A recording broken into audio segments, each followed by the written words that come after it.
جیسے سائنس نے وقت کے ساتھ ساتھ اپنے ہی فزکس نے اپنی ہی بنیادوں کو چیلنج کرنا سیکھا، جیسے نیوٹن کی کلاسیکل فزکس کو چیلنج کیا، آئنسٹائن کی جنرل تھیوری آف ریلیٹیوٹی نے، اسی طرح سے ہمیں ریلیجن کے معاملے میں بھی تھوڑا اوپن ہونے کی ضرورت ہے، اس سینس میں کہ ہم اس کی فلسفی کو دوبارہ انٹرپریٹ کر سکیں in the light of modern discoveries.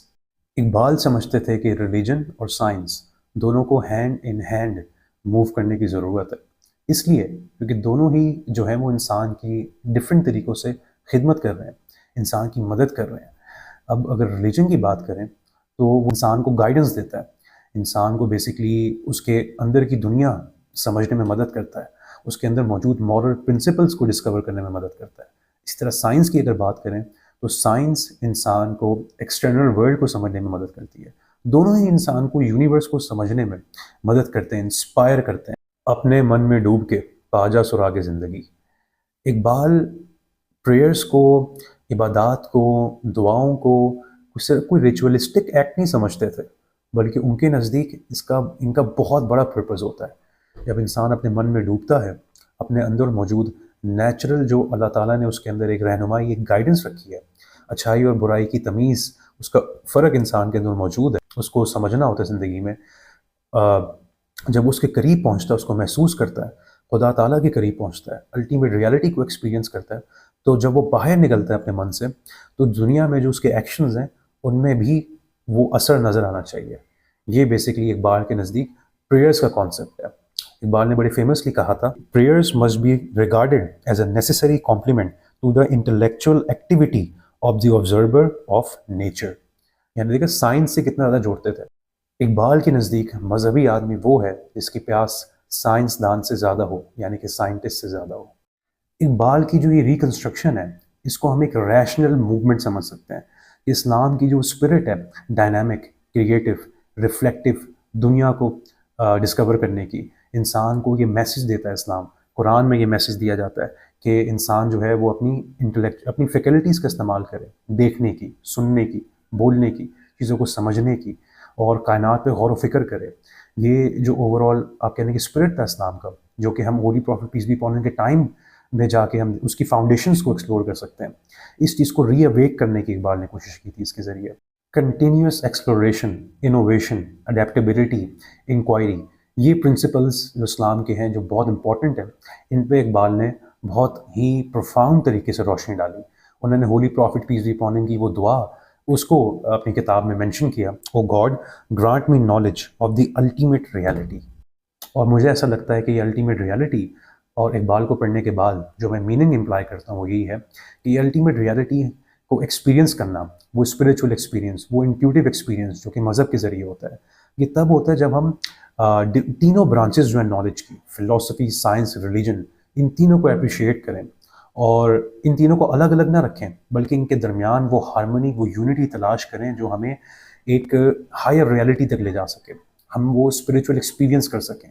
ہم اپنی سوچ کے اندر ایکسپینشن پیدا کر سکیں، عقل میں وسعت پیدا کر سکیں، ہمارے دماغ میں نئے آئیڈیاز آئیں، اور ہم بہتر سے بہتر طریقے سے اس کائنات کو ایکسپلور کریں، جیسے چلا چلا کے کہہ رہی ہے کہ مجھے دریافت کرو۔ کوانٹم میکینکس کو دیکھیں، آئنسٹائن کی جنرل تھیوری آف ریلیٹیوٹی کو دیکھیں، آئنسٹائن کا بڑا مینشن ذکر کیا اقبال نے اپنی کتاب کے اندر۔ تو یہ بڑی پروفاؤنڈ چیزیں ہیں، اور جتنا میرے نزدیک، اور میرے خیال میں اقبال کے نزدیک جو مجھے سمجھ آئی وہ یہی ہے کہ جتنا ہم کائنات کو ایکسپلور کرتے ہیں، اتنا ہی ہم خدا تعالیٰ کے قریب سے قریب پہنچتے چلے جاتے ہیں۔ لیکن انفارچونیٹلی مسلم کلچر میں، مسلم روایت میں آج ہمیں یہ چیز نظر نہیں آتی۔ سورہ فصلت کی آیت 53 کو دیکھیں کہ قرآن کس طرح سے ہمیں دعوت دے رہا ہے کہ دنیا کو امپیریکل لینس سے بھی اسٹڈی کرو اور اسپریچول لینس سے بھی اسٹڈی کرو۔ We will show them our signs in the horizons and in themselves until it becomes clear to them that this is the truth۔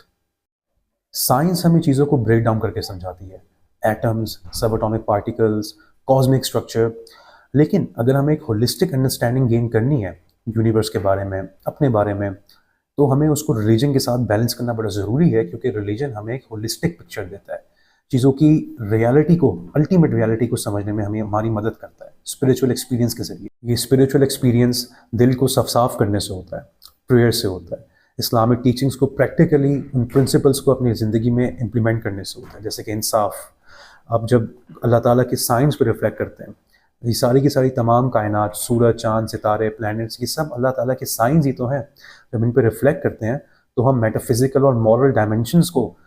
جو ہے ایکسپیرینس کر پاتے ہیں. ان ڈائمنشنز میں ہم جو ہے ان کو ایکسپلور کر پاتے ہیں اور ہائر سے ہائر ریئلٹی کی طرف کنٹینیوسلی بڑھتے رہتے ہیں.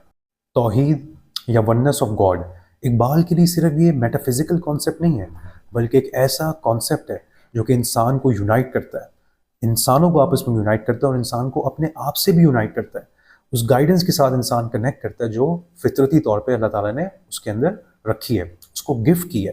اور وہ اپنے اخلاقی پوٹینشلس کو، اپنے انٹلیکچوئل پوٹینشلس کو آپٹیمائز کرتا ہے، ایکویلٹی کے لیے اسٹرگل کرتا ہے، بہتر سے بہتر پولیٹیکل اکانومک سسٹمز اور اسٹرکچرز بلڈ کرنے کی کوشش کرتا ہے، اور جو ہے ایک ڈائریکشن کی طرف جاتا ہے جو کہ ڈویژن سے پاک ہو، جو کہ لوگوں کو یونائٹ کر سکے، جسٹس ہو جس کے اندر، انسان کو انسان سمجھا جائے جس کے ذریعے سے انسان کے اندر ایکویلٹی پروموٹ ہو سکے.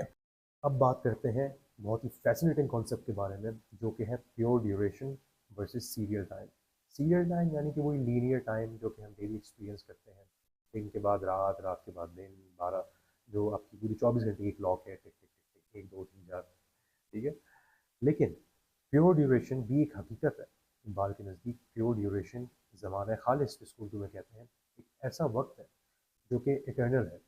جس میں بیسکلی کنٹینیوس کریٹیوٹی ہو رہی ہے، مسلسل کریٹیو پروسیس اللہ تعالیٰ کا جاری ہے، اور اللہ تعالیٰ بھی اسی ٹائم میں ایگزسٹ کرتا ہے. آسان کر کے اگر سمجھاؤں تو پیور ڈیوریشن بیسکلی وہی ہے، جیسے کہ کبھی کبھی ہوتا ہے نا کہ آپ کوئی بہت ہی فیسینیٹنگ چیز لرن کر رہے ہو، کسی ایسی چیز کے بارے میں سیکھ رہے ہو، اسٹڈی کر رہے ہو، لرن کر رہے ہو جس میں آپ کا انٹرسٹ ہے. وقت گزر جاتا ہے لیکن آپ کو پتہ نہیں لگتا کہ یار اتنا وقت کیسے گزر گیا، 6 6 گھنٹے گزر گئے، 4 4 گھنٹے گزر گئے، آپ کہہ رہے ہو یار یہ کیا ہوا، مجھے تو لگا تھا کہ ایسے ابھی آدھا گھنٹہ گزرا ہوگا. ٹھیک ہے، یہ جو وقت آپ کو نہیں پتہ لگتا نا کہ گزرا، یہی وہ پیور ڈیوریشن ہے. اور اسی پیور ڈیوریشن کے اندر آپ کی اوور آل ڈیولپمنٹ ہو رہی ہوتی ہے، انٹلیکچوئل ڈیولپمنٹ ہو رہی ہوتی ہے، آپ کی اوور آل جو ہے آپ کہہ لیں کہ کریٹیوٹی کا پروسیس آپ کے اندر ایک جاری ہوتا ہے، اور وہ جو آپ کے اندر نرشمنٹ ہو رہی ہوتی ہے آپ کی خود ہی کی، آپ کے پوٹینشیلس کی، وہ اسی ڈیوریشن میں ہو رہی ہوتی ہے. اور اللہ تعالیٰ کا بھی جو کریٹیو پروسیس ہے، اس کی اس کی پوری جو انفولڈنگ ہے، اس کا جو ہمیں ایک پورا آپ کہہ لیں کہ مینیفیسٹیشن نظر آتی ہے، وہ ہمیں پیور ڈیوریشن میں ایگزسٹ کرتی ہے. اب بات کرتے ہیں کانسیپٹ آف اجتہاد کے بارے میں، جو کہ بہت سینٹرل کانسیپٹ ہے ریکنسٹرکشن کا. اقبال بیسکلی اجتہاد کو بہت زیادہ امپورٹنس دیتے ہیں. اجتہاد کا مطلب ہوتا ہے انڈیپینڈنٹ ریزننگ، یعنی کہ جو اسلامک پرنسپلز ہیں، جسٹس ہو گیا، ایکویلٹی ہو گئی، اب ان سارے پرنسپلز کو، بھائی چارہ، بردرہڈ، ان سب کو جو ہے بدلتے ہوئے زمانوں کے ساتھ کس طرح سے ری انٹرپریٹ کرنا ہے، دوبارہ سے سمجھنا ہے، کانٹیکس کے مطابق میں اس طرح سے سمجھنا ہے کہ جو اس بدلتے ہوئے زمانے، جو بھی زمانہ ہے، ٹھیک ہے، جو بھی سوسائٹل ریالٹیز ہیں، جو بھی مٹیریل کنڈیشنز ہیں، اس زمانے کے انسانوں کو ہیلپ آؤٹ کر سکے کہ وہ پروگریس کر سکیں، آگے کی طرف بڑھ سکیں. ان پرنسپلس کو ان کے زمانے میں کس طرح سے امپلیمنٹ کرنا ہے، اس کو سمجھ سکیں بیسٹ ویز میں. تو اس چیز کو کہا جاتا ہے اجتہاد. فار انسٹنس آج کے زمانے میں کیپٹلزم کے اندر بینکنگ سسٹم ایگزسٹ کرتا ہے، اور اس کو لے کے کافی ساری ڈیبیٹس ہوتی ہیں، کافی ڈسکشنز ہوتی ہیں. تو اسی کو ایتھیکلی کس طرح سے اس میں پرنسپلس کو اپلائی کیا جا سکتا ہے، جس سے اس کو بہتر بنایا جا سکتا ہے، اس کے لیے اسلامک بینکنگ کا ایک آلٹرنیٹیو موجود ہے. یہ بھی اجتہاد کے نتیجے میں سامنے آیا ہے. So to conclude, spirit of Muslim culture کیا ہے اقبال کے نزدیک؟ اسپرٹ آف مسلم کلچر یہ ہونی چاہیے کہ مسلمان اپنے آپ کو علمی اور اخلاقی طور پہ بلند کریں، ماڈرن ایجوکیشن کو ایکوائر کریں، اپنی انڈیویجول صلاحیتوں کو، پوٹینشلس کو آپٹیمائز کریں، بڑھائیں، ان پہ ورک کریں، اور اس کلیکٹیولی بھی جہاں جہاں وہ ایز اے نیشن ایگزسٹ کرتے ہیں وہاں وہ اپنے آپ کو مضبوط کریں. اور اس کے بعد پھر ایک ایسا پوائنٹ آئے جب وہ اپنے آپ کو پولیٹیکلی، اکانومیکلی مضبوط کر چکے ہوں، ان کے درمیان یونٹی ہو، انہوں نے اپنی پاس مسٹیک سے لرن کر لیا ہو اور ایوالو ہوئے ہوں مسلمس، پھر وہ ایسا یونین فارم کرنے کی کوشش کریں جو ان کو ایک گلوبل اسٹینڈنگ دے سکے.